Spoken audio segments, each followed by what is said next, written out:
Seguimos en vivo en Puntal AM mientras el cielo se va oscureciendo en este Servicio Meteorológico Nacional que ha emitido una alerta por fuertes tormentas y granizo. Así que vamos a hablar ahora de la situación de la educación en el medio de una jornada de paro universitario. Recién hablábamos al respecto de esta jornada, de esta medida de fuerza que ha tomado el sector docente y no docente, en este caso también la Universidad Nacional de Río Cuarto. Pero hablamos de otra parte de la educación en general, ¿no? Y Argentinos por la Educación, que emite cada tanto informes y analiza con datos, por supuesto, que tienen que ver con la educación, en este caso el presupuesto para el año que viene, el presupuesto para el 2025, con datos, al menos yo lo veo preocupantes, porque cada vez hay menos presupuesto destinado a la educación en general. Vamos a preguntarle a Eugenia Orliski, que es coordinadora de Investigación y Transparencia de Argentinos por la Educación, por este informe, cómo se compone, cómo han analizado y cómo se discrimina, ¿no?, desde el 2023 con determinado porcentaje de inversión en educación, al 2024 considerablemente menor, al 2025 que es considerablemente menor. Eugenia, Paula, te saludo, ¿cómo estás? Buen día. ¿Qué tal, Paula? Buen día, ¿cómo andás? Bien, bien, gracias por el contacto. Bueno, contame de este informe, de estos nuevos datos que han arribado ustedes, estas conclusiones a través de este informe que hoy compartimos.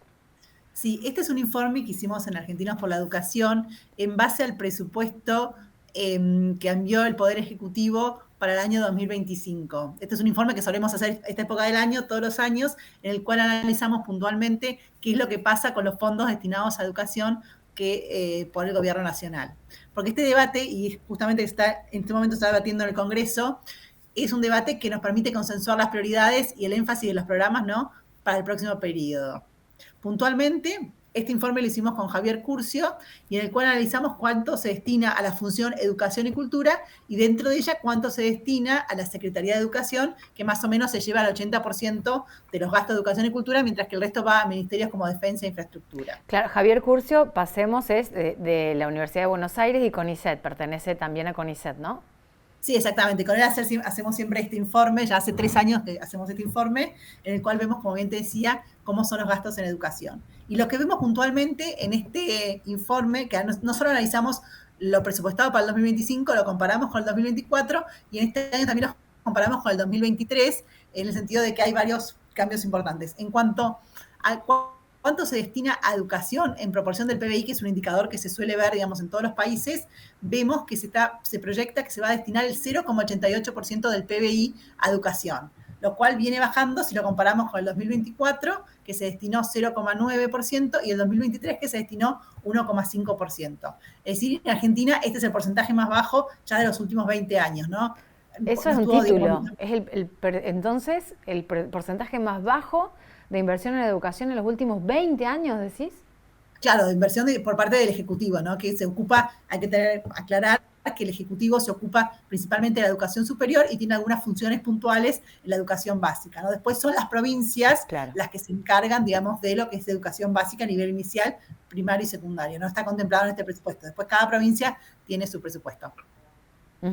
Bien, ¿qué otros datos podemos sacar de ahí? En términos reales, el proyecto del presupuesto estipula, Leo, una inversión con fondos nacionales en educación que tendrá un incremento en 2025 de 0,65% tras la disminución de 40,20% en 2024 respecto a 2023. Explícame cómo llegan a este dato. Exactamente, el presupuesto se hace en términos nominales y también tiene una pauta de inflación, es decir, una inflación proyectada. Si se toma la inflación proyectada, ¿no?, en el mismo presupuesto, son los números que mencionaste. ¿Cuánto cae la educación?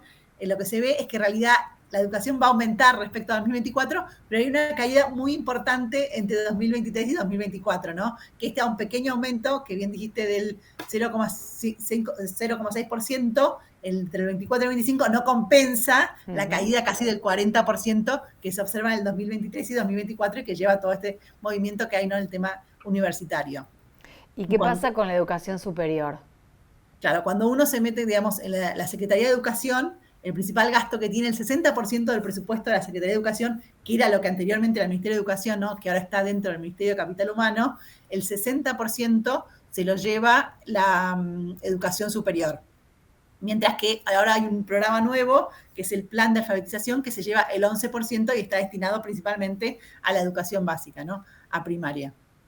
Claro, pero bueno, con estas nuevas políticas y este veto presidencial, digo, se pone en eje todo lo que va a pasar el presupuesto 2025 y esta lucha que se está dando hoy, que ya está determinada porque el veto presidencial fue ratificado en el Congreso, que el presupuesto 2025 va a ser este y como que no hay vuelta atrás, más allá de las luchas que se están librando todo el tiempo, bueno, las tomas de las universidades, el paro universitario en el día de hoy, se está buscando revertir eso. Ahora, ¿qué de probabilidad hay de que eso ocurra? ¿Cuál es tu visión? Sí, es importante señalar que en este presupuesto de educación sale relativamente bien parado cuando uno compara con el 2024, ¿no? Porque la caída del presupuesto en total es del 4%, es decir, si uno hace el promedio es 4%, y educación, como vimos, mejoraba un 0,6%, es decir, que sale mejor parado. Pero educación viene arrastrando la caída del año pasado, digamos, entre el 2023 y 2024, en el cual el presupuesto cae un 20%, digamos, en términos reales, y educación cae más de un 40%. Es decir, que educación viene retrasada. En este presupuesto, digamos, en la repartija de fondos no sale tan desfavorecida, pero no logra compensar, digamos, la pérdida de fondos que ha tenido respecto al año anterior. ¿Y cuáles son las áreas en donde está más retrasada la educación? Salario siempre se discute ahora porque se puso el tema de las universidades, ¿no? Cuando el gobierno envió para funcionamiento, para infraestructura, pero se habla fuertemente del desfinanciamiento en el área de ciencia y técnica y además el atraso en los salarios con la pérdida del poder adquisitivo entre el 30 y 40%.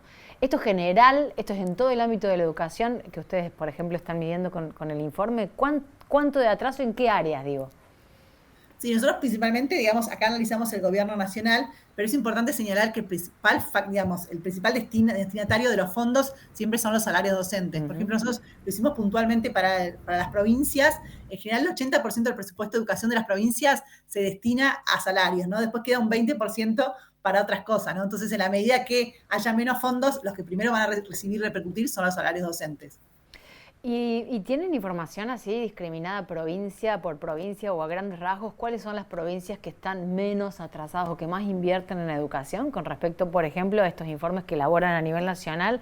Porque las provincias tienen su autonomía en la educación. ¿Cuáles son las que mejor andan en educación? Si nosotros tenemos un informe, que lo tengo muy presente, pero hicimos un informe de financiamiento en el cual analizamos digamos, cómo se destinan los distintos fondos en las provincias, y lo cual vemos que en general la mayoría, hay más de 12 provincias en las cuales los fondos a educación vienen cayendo, ¿no? Es decir, no tengo exactamente el listado ahora, pero bueno, lo pueden consultar en nuestra página. Pero a grandes rasgos, así como, no sé, las primeras 3 o 4 que te acuerdes que se vienen en la mente. Sí, en general, entonces, en ese momento nos daba que algunas provincias, como Cava, Mendoza, por ahí las provincias estaban bajando el financiamiento en educación, digamos, ¿no? Principalmente una vez, educación lo que es importante también es que compite los fondos con otras áreas, ¿no? Entonces, en la medida que se destina a otras áreas, seguridad, salud, bajan los fondos, digamos, para educación. Es un poco también ese es el juego, ¿no? Que cuando uno ve el tema del presupuesto. Ajá. Bueno, Eugenia, ¿y en qué otro informe están trabajando ahora? Siempre permanentemente con Argentinos por la Educación los consultamos porque tienen datos interesantes, ¿no? Más allá de lo preocupante que son en este caso.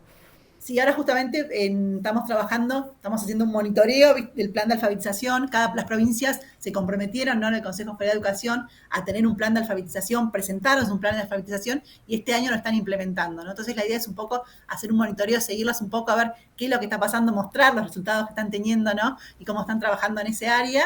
Y después también estamos trabajando en datos, en presentar nosotros en Argentinos por la Educación, tenemos un indicador que se llama IRE, que mide cómo llegan los chicos al final de la secundaria, al final de la primaria, en cuanto, digamos, asistencia y en cuanto a los resultados que tienen en lengua matemática, y lo vamos a presentar, vamos a hacer el análisis, lo hacemos a nivel nacional, a nivel provincial, y ahora vamos a hacer un análisis a nivel por departamento, que por ahí puede ser interesante, digamos, para mira qué bueno. Provincias. Bien, bien pormenorizado. Pero a grandes rasgos, ¿cómo describirías el plan de alfabetización? ¿Qué diferencia con otros planes? ¿Y qué tiene que ver puntualmente cómo se trabaja en educación con el plan de alfabetización? ¿En qué consiste? Sí, en realidad nosotros justamente desde Argentinos por la Educación, el año pasado lanzamos una campaña de alfabetización en la cual Javier Milei y el resto de los candidatos presidenciales y varios gobernadores y candidatos a gobernadores se comprometieron a apoyarlo, ¿no? Y en la medida que salió Milei, se comprometió a hacer un plan nacional de alfabetización, se juntaron el Consejo Federal de Educación, en el cual se juntan los 24 ministros y consensuaron un plan, y cada provincia presentó, digamos, su plan nacional de alfabetización, en la cual puntualmente se busca trabajar tanto, digamos, en nivel primario principalmente, y los puntos para trabajar es, bueno, evaluación, entrega de materiales y capacitación docente, ¿no? Y en ese sentido, Nación se compromete a partir de 2025 a entregar fondos, digamos, a las provincias para que trabajen en esa área. Bueno, y finalmente, recordemos, ¿cómo está compuesto Argentinos por la Educación? ¿Quiénes forman parte? ¿Cómo se les ocurre? ¿No? Es porque es un centro de investigación con datos y procesamiento, con gente especializada para emitir informes que después, ¿a dónde van? ¿Hacia quiénes están dirigidos? Sí, Argentinos por la Educación nació hace 6 años, una iniciativa del sector privado, ¿no? En general, en publicar un poco y trabajar con los datos de educación que había, ¿no? Darle visibilidad y permitir que la educación esté en el debate público, ¿no? Entonces se creó el observatorio, en el cual lo que hacemos es trabajar puntualmente con datos que hay, digamos, públicos, que todo el mundo tiene acceso, y hacemos informes cada 15 días que damos difusión, en el cual trabajamos diferentes temas, justamente este del presupuesto, que son los últimos datos recientes, y bueno, vamos trabajando con los temas que hay, y en la medida que la organización fue creciendo, se generaron nuevas áreas, como un área de relaciones gubernamentales, en la cual trabajamos puntualmente, digamos, todos estos informes, y trabajamos otros temas con los gobiernos puntualmente, y un área de campañas, en el cual lanzamos, como bien le dije, esta campaña de alfabetización, viendo temas puntuales en los cuales hay que trabajar, y bueno, trabajamos del tercer sector y sin financiamiento, solo financiamiento de empresas privadas, no tenemos financiamiento de gobiernos. ¿Y qué cantidad de personas forman parte de Argentinos? Y trabajamos 20 personas, tenemos en estas 3 áreas que te dije del observatorio, 4, después hay 2 o 3 en campañas, después tenemos un área de prensa, área de comunicación, un área de relaciones institucionales, así que más o menos somos 20 personas. Bueno, y están en las redes, los puedes encontrar como Argentinos por la Educación, tienen página, todo, ¿no? Sí, perfecto. Estamos en argentinasporlaeducacion.org y todos nuestros informes están a disposición. Tenemos más de 150 informes con temas educativos que están a disposición del público en general. Eugenia, como siempre, muchas gracias. No, por favor, muchas gracias a ustedes siempre por el interés en la educación. Bueno, un abrazo. Eugenia Orlicki, que es coordinadora de investigación y transparencia de Argentinos por la Educación, hablando del presupuesto educativo nacional 2025 y este análisis pormenorizado, ¿no?, de los porcentajes, y me quedo con este dato preocupante, ¿no? El porcentaje, cómo va decayendo. Tomaron 2023 con un 1,48% de inversión del PBI en educación. 2024 con la mitad, y para 2025 incluso se reduce a la mitad de lo que se invirtió en 2023, es lo que decía Eugenia Orlicki recién. Vamos a hacer una pausa y ya seguimos con más.